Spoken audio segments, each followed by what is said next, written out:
हां, नमस्कार. सर्वप्रथम त्यांचे नाव प्रेमराज गोकुळचंद कुमार असे आहे.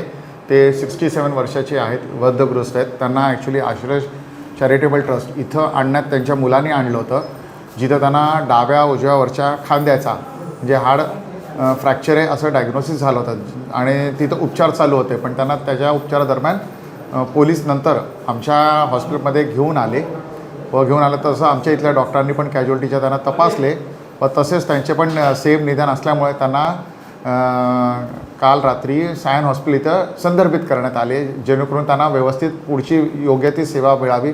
तसेच सायन हॉस्पिटलच्या डॉक्टरांनी देखील त्यांना पाहिल्यात व योग्य ते औषधोपचार करून त्यांना ॲडमिशनची गरज नाही व त्यांना बेल्ट बांधून औषधं देण्यात आलेत व पुढील ट्रीटमेंटसाठी त्यांनी परत आमच्याकडे संदर्भित केलेले आहे.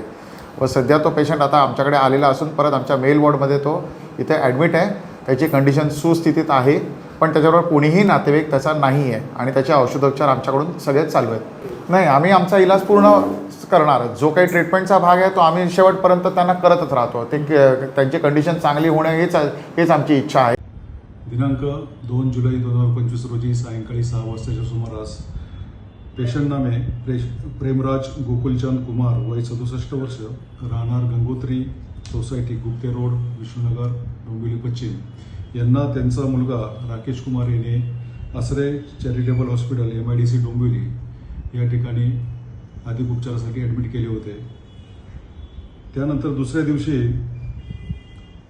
राकेश कुमार हा हॉस्पिटलमध्ये आला नाही, वडिलांची देखभाल केली नाही.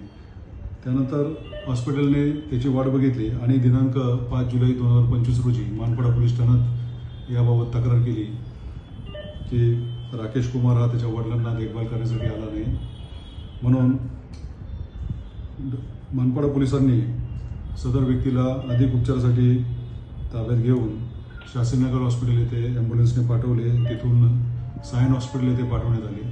सायन हॉस्पिटलकडून परत त्यांना शास्त्रीनगर येथे आणण्यात आले, शास्त्रीनगर हॉस्पिटलला, आणि त्यांच्यावर दिनांक 6 जुलै 2025 रोजीपासून अधिक उपचार चालू आहे.